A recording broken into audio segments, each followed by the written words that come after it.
స్వార్థం లేని సంస్కారంతో సేవ చేసే శ్రీమూర్తిని ఏమంటారో చరిత్ర పుటల్లో ఎన్నో సాక్ష్యాలు మనకు తారస్థపడతాయి. రాణి రుద్రమ్మదేవి, ఝాన్సీ లక్ష్మీబాయి, మదర్ తెరిసా, ఇలా చెప్పుకుంటూ పోతే చిట్ట చాలానే ఉంటుంది. అయితే ఈ కోవకే చెందింది యువ ఐఏఎస్ ఆఫీసర్ సౌమ్య పాండే. అవిటితనంతో అనేక అవస్థలు పడుతూ ఓ పండు ముదుసలి ఎర్రని ఎండలో ముందుకు కదలడం చూసిన సౌమ్య పాండే హృదయం ద్రవించింది. కరుణామృతం కంటిపాపను కదిలించింది. సామాజిక సేవలో అత్యంత ఉదార స్వభావం కనపరిచే ఈవిడ ఆ పెద్దాయన పాలిట దైవంలా నిలిచింది. అతని కన్నీటి గాథను తుడిచేసి కాసింత ఆసరాను కల్పించిన ఇలాంటి ఐఏఎస్ అధికారులు ధృవతారల్లా అప్పుడప్పుడు కనిపిస్తారు. అయితే ఎవరు ఈ ఐఏఎస్ ఆఫీసర్, ఆ వృద్ధుడికి చేసిన సాయం ఏంటి అనే విషయాలు ఈ వీడియోలో తెలుసుకుందాం. Welcome to my channel.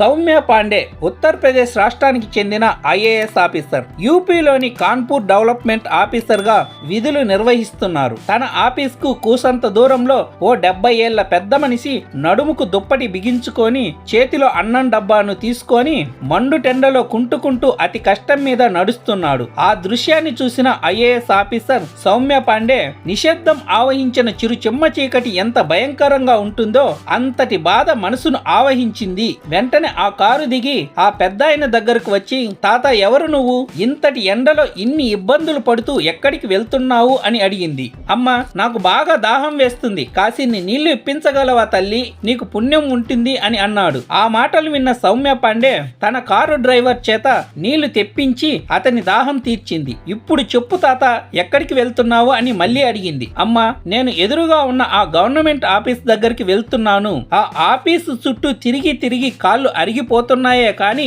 అక్కడి అధికారులకు నా గోడు పట్టదు. మానవత్వం మచ్చుకైనా లేని మనుషులను ఎంత ప్రాధేయపడినా కంఠశ్వాస, కాళ్లకు శ్రమే తప్ప ప్రయోజనం మాత్రం శూన్యం అంటూ దీనంగా మాట్లాడడం మొదలు పెట్టాడు. నీకేంటి అక్కడ పని, ఎందుకు వెళ్తున్నావు అక్కడికి అని అడిగింది. అందుకు ఆ పెద్దాయన, అమ్మా, నేను రోజు భిక్షాటన చేసుకునే పండు ముసలివాడిని. వయసు పైబడిన కారణంగా కాళ్లలో సత్తువ నశించింది. దానికి తోడు అవిటితనం. నాకు కొంచెం సాయంగా ఉంటుంది అన్న ఉద్దేశంతో 3 చక్రాల సైకిల్ కోసం అర్జీ పెట్టుకున్నాను. ఆ సైకిల్ ఇస్తారులే అన్న కొండంత ఆశతో ఈ ఆఫీస్ చుట్టూ కాళ్ళు గాలిన పిల్లిలా తిరుగుతూ ఉన్నాను. ఆ పేపర్లు తీసుకురా, ఈ పేపర్లు తీసుకురా అని కొన్నాళ్ళు తిప్పారు. ఇప్పుడేమో నా ముఖం చూస్తేనే విసుక్కుంటున్నారు అని తన గోడు వెళ్లబోసుకున్నాడు. అయితే నీకు ప్రతి నెల పింఛన్ వస్తుంది కదా, హాయిగా ఇంటి దగ్గరే ఉండకుండా ఎందుకు భిక్షాటన చేసుకుంటున్నావు అని అడిగింది. ఆహా, పింఛనా? అది ఎలా ఉంటుంది అమ్మా? అంతటి అదృష్టం కూడా నాకుందా? పింఛన్ అనే మాట విన్నప్పుడల్లా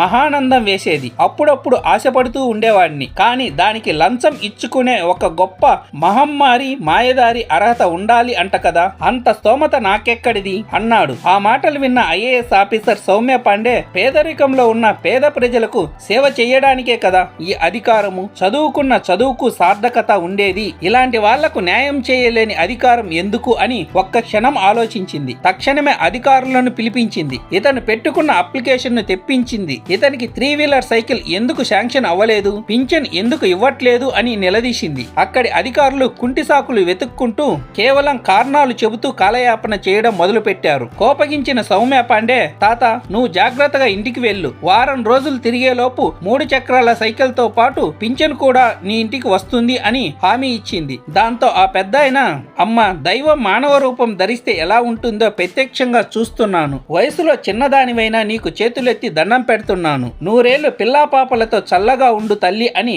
అక్కడి నుండి వెళ్లిపోయాడు. వారం రోజుల్లో సైకిల్ వచ్చింది. నెల నెల పింఛను వస్తుంది. ఇలాంటి ఐఏఎస్ ఆఫీసర్స్ ఉండటం వల్లనే ఐఏఎస్ అనే పదానికి గౌరవ మర్యాదలు రోజు రోజుకు పెరుగుతున్నవి. అయితే ఈ యువ ఐఏఎస్ ఆఫీసర్ సౌమ్య పాండే ఉత్తరప్రదేశ్ కు చెందిన యువతి. చిన్నప్పటి నుండి చదువు అంటే చాలా ఇష్టం. ఎప్పుడు స్కూల్లో యాక్టివ్ గా ఉండేది. క్లాస్ టాపర్ గా ఉండటానికి ఇష్టపడేది. 10th క్లాస్ లో స్కూల్ ఫస్ట్, ఇంటర్మీడియట్ లో కాలేజీ ఫస్ట్. ఇంజనీరింగ్ పూర్తి చేసినాక క్యాంపస్ ఇంటర్వ్యూలో జాబ్ ను ఓన్ చేసుకుంది. కానీ సాఫ్ట్వేర్ గా పనిచేయడానికి ఇష్టపడలేదు. 10 మందిలో తాను కూడా ఒక్కరు అనిపించుకోవడం కాదు, 10 మందిలో తాను ఒకే ఒక్కడు అనిపించుకోవాలి అనుకుంది. చిన్నప్పుడు వాళ్ళ నాన్నమ్మ చెప్పే కథలు వినడం వలన ఆ కథల్లోని కథానాయకుల లక్షణాలను అలవర్చుకుంది. ఇంజనీరింగ్ పూర్తి చేసిన వెంటనే సివిల్స్ రాయాలి అని నిర్ణయించుకుంది. ఎండికొండల తలపండిన వృద్ధుడి అనుభవాల సారాన్ని మదించి ముద్ద చేస్తే ఎంతటి ప్రయోజనం ఉంటుందో అంతటి ఏకాగ్రతను ఓన్ చేసుకొని యూపీఎస్ ని క్రాక్ చేసి